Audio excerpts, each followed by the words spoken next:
100 বার sorry বলবো। আমরা কলম্বোকে হারিয়েছি, ইসলামাবাদকে হারাবো, দিল্লিকে হারাবো, আমরা কারা? বাঙালি।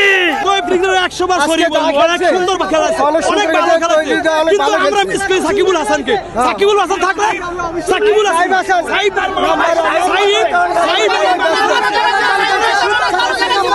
আমরা মিস করি Shakibul Hasan.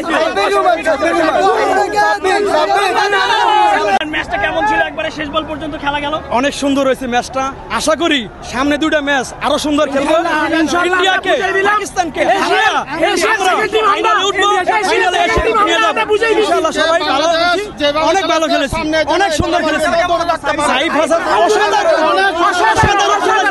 Classical batsman, classical. Saif Hasan তো এই হৃদয় অনেক সুন্দর খেলাইছে। আমরা বুঝাই দিব Asian second team Bangladesh, not Afghanistan, only Bangladesh second team, only Bangladesh. আমরা এখন বুঝাই দিছি রশিদ খানকে, ডিগ্রি করছি আমরা ম্যাচ উইন করে আফগানিস্তানকে বুঝাই দিছি ইনশাআল্লাহ, ইনশাআল্লাহ, ইনশাআল্লাহ। আমরা সেকেন্ড টিম এশিয়ান, আমরা সেকেন্ড টিম, আমরা জিতছি। আমরা এটা আমরা ডিজার্ভ করি, কারণ রশিদ খান জানে না ওদের কোনো স্পন্সর ছিল না। আমার সাকিবুল হাসান ওদেরকে স্পন্সর দিয়ে এই জায়গায় নিয়ে আসছে। ওরা ক্রিকেট ভুলে গেছে, ওদের অহংকার, ওরা আমরা ইনশাআল্লাহ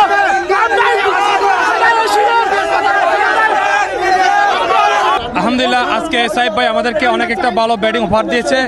আগামীতে আমরা পাকিস্তান এবং ইন্ডিয়াকে হারাইয়ে আমরা এশিয়া কাপ গড়ে নিয়ে যাবো ইনশাআল্লাহ। এটা আমাদের সবার প্রত্যাশা ইনশাআল্লাহ।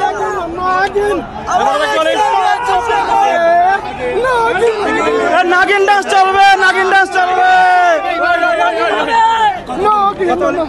আমরা প্রবাসীদের পক্ষ থেকে বাংলাদেশি টাইগারদেরকে আমরা ধন্যবাদ জানাচ্ছি। ইনশাআল্লাহ নেক্সট ম্যাচে আমরা পাকিস্তানকে হারিয়ে ফাইনাল নিশ্চিত করবো এবং ফাইনাল বাসটা দেবো আমরা ইন্ডিয়াকে ফাইনাল বাস দেবো ইনশাআল্লাহ। আমরা প্রথমে প্রবাসীদের পক্ষ থেকে বাংলার টাইগারদেরকে আমরা ধন্যবাদ জানাচ্ছি। আমরা কলম্বোকে হারিয়েছি, ইসলামাবাদকে হারাবো, দিল্লিকে হারাবো, আমরা কারা? বাঙালি। মালিঙ্গা টুপি কেন? মালিঙ্গা টুপি বাংলাদেশ দলকে উৎসাহিত করার জন্য। না না, এটা দর্শক উৎসাহিত হয় বা এই টুপি দিয়া। জয়টা খুব ভালো লাগলো, আনন্দ লাগলো।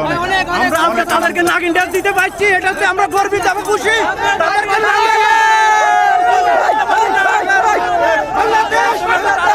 সাইফ হাসান বলতে গেলে আউটস্ট্যান্ডিং, অসাধারণ ম্যাচ, অসাধারণ ব্যাটিং করছে আজকে।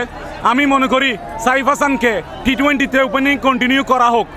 ওকে, দেন আমি বাংলাদেশের কিছু গ্যাপ যে ফিল্ডিংয়ে আমাদের হয়েছে, ফিল্ডিংয়ে আমাদের যে গ্যাপগুলো হয়েছে, অনেক ক্যাচ মিস হয়েছে। এই ক্যাচগুলো যদি মিস না হতো, স্কোরটা অনেক লোয়ার হতো, তাহলে ম্যাচটা আমরা আরও ইজিভাবে আমরা ম্যাচটা জিতে যাইতাম। তবে আমি দিন শেষে বলতে চাই আমরা পাকিস্তানকে হারিয়ে ইন্ডিয়ার সাথে ইনশাআল্লাহ আমরা ফাইনাল খেলবো। লঙ্কানরা কি বললো? ওরাই আপনাদের তুল্য সুপার ফোরে ওদেরই হারাই দিলেন। আসলে বন্ধুত্বের জায়গা বন্ধুত্বে, খেলাধুলার জায়গা খেলাধুলায় ওইসবের কোনো মানে হয় না। আমরা এসেছি, আমরা 2 ম্যাচ উইন করেছি, এর জন্যই আমরা এই জায়গায় এসেছি। ওইটা ভাগ্য আমাদের ফেভারে ছিল, তাই আমরা এখানে এসেছি। এখন শুধু সর্বশেষ এটাই বলবো যে এই প্রথম প্রবাসের মাটিতে বাংলাদেশ প্রত্যাশিত জয় এনে দিয়েছে। ইনশাআল্লাহ আমরা চ্যাম্পিয়ন হব। জিন্দাবাদ।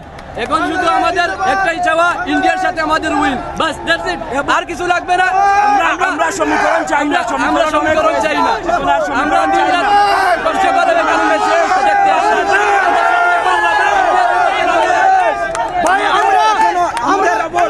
আমাদের এখানে একটা জিনিসের অভাব আছে, সেইটা হলো মাঠে ক্যাপ্টেন্সির, মাঠে একটা প্লেয়ারের প্রয়োজন। সম্ভবত সবাই সাকিবকে মিস করছে, যদিও খেলাধুলা আলাদা জায়গা, রাজনীতি আলাদা জায়গা। আলহামদুলিল্লাহ, জাস্ট অ্যামেজিং। আমি ফার্স্ট অফ অল বলবো জাস্ট আলহামদুলিল্লাহ, just Bangladesh team just amazing. আলহামদুলিল্লাহ, যেভাবে just batting, just fielding, wow. আমি সবসময় বলবো জাস্ট এই ম্যাচ না, আমরা নেক্সট ম্যাচ থেকে লাস্ট অফ দিয়ে এইভাবে খেলতে চাই, এইভাবে ইনশাআল্লাহ খেলে আমরা উইন হতে চাই। এইভাবে আমরা জয় হব ইনশাআল্লাহ। ভাই, এশিয়া কাপ আমাদের ঘরে যাওয়ার নেক্সট ম্যাচে আমরা সাইফুদ্দিনকে চাই।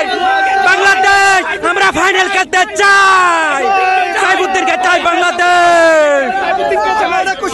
আলহামদুলিল্লাহ, আমরা ম্যাচ জিতেছি, সবচেয়ে বড় পাওয়া, এবং আমরা ফাইনাল খেলবো এবং